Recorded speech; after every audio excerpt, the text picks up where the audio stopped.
Lora hesitated as she walked along the sunlit village path. The encounter with Jonas still weighed on her mind, his silence thick with unspoken truths. She had seen the eye again, small, ever-present, always watching. But she was no longer sure if it was watching just her.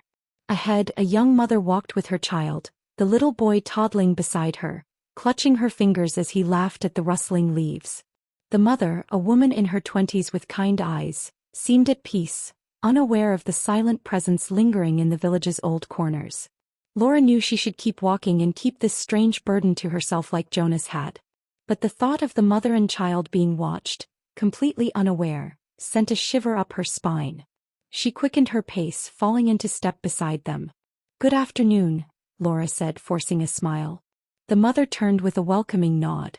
"Good afternoon, dear. It's a lovely day, isn't it?" Lora glanced around. The eye was in the sky looking down, watching. "It is," she replied, but her voice was distant. The boy giggled, pointing at a butterfly flitting past. "Look, Mama. Wings." His mother laughed, ruffling his hair. "Yes, love. A butterfly." Laura's chest tightened. They were so innocent, so unaware. She bit her lip, then took a deep breath. "Can I ask you something?" The mother tilted her head curiously. "Of course." Lora hesitated. "Have you ever felt like you were being watched?" The woman frowned slightly, shaking her head. "No, not really. The village is quiet and safe." Lora exhaled, unsure how to continue.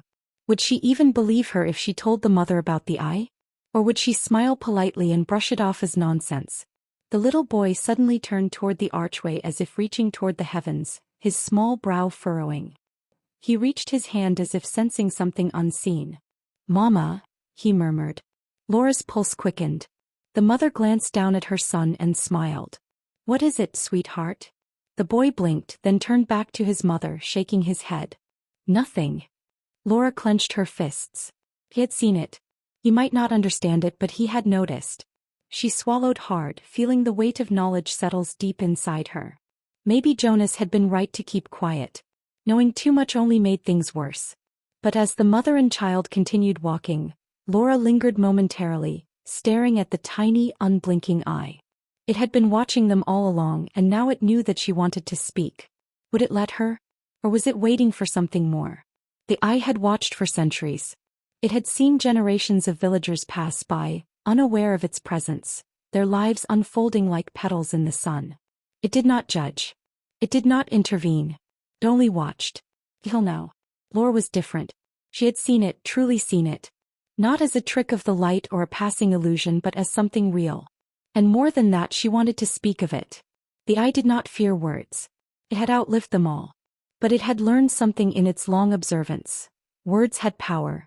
Words turned silence into echoes, secrets into knowledge. And knowledge had consequences. So the eye waited.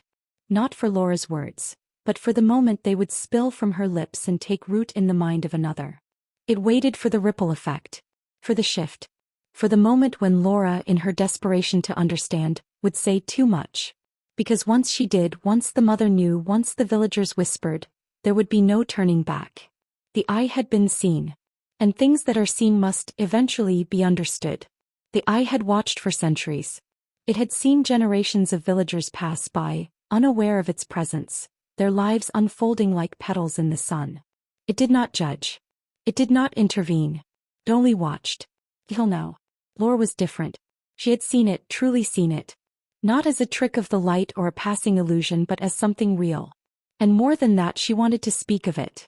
The eye did not fear words. It had outlived them all. But it had learned something in its long observance. Words had power. Words turned silence into echoes, secrets into knowledge. And knowledge had consequences. So the eye waited. Not for Lora's words, but for the moment they would spill from her lips and take root in the mind of another. It waited for the ripple effect. For the shift. For the moment when Lora, in her desperation to understand, would say too much. Because once she did, once the mother knew, once the villagers whispered, there would be no turning back. The eye had been seen. And things that are seen must, eventually, be understood. Scattered across the sunlit field, a cluster of butterflies rests on the wild flowers and blades of grass. Their wings, delicate and vibrant, shimmer under the golden light. Some of the children hold out their fingers, hoping one will land, while others simply watch in awe. Their laughter is soft, a melody carried by the gentle breeze. The mother watches them fondly, her lips curled into a quiet smile. She has not seen the eye. She does not feel its gaze. But Lora does. High above them, nearly blending into the sky, the tiny eye watches. It does not move, does not blink, only observes. It has seen moments like this before.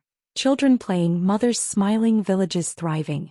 Lora stands still for a moment, her heart caught between the beauty of the scene and the quiet mystery she cannot explain. Should she say something? Should she warn the mother? Or should she, for just a little longer, let this moment remain untouched by the knowledge she now carries? For now she simply watches, just as the eye does. With each new encounter, Lora felt the weight of the unknown lessen just a little. Stories of joy and sorrow, resilience and mystery, swirled around her like autumn leaves carried on a gentle breeze. In the laughter of a child playing, in the tender embrace of an old friend, and in the whispered confidences shared between strangers, she found fragments of a larger, more intricate story. A story of connection, hope, and the transformative power of shared truth. And so, with cautious determination and an open heart, Lora ventured further, ready to listen, to learn, and to let the gentle magic of human connection guide her toward the next revelation on her winding path. Lora's journey unfolds like a ribbon through the heart of the village. A gentle, meandering trail flanked by ancient trees whose branches whisper secrets of days gone by. The cobblestones, worn smooth by countless footsteps, seem to carry echoes of the past as Lora walks steadily forward. Dappled sunlight filters through the leaves, painting shifting patterns of light and shadow on the path ahead. Every curve of the road hints at hidden stories.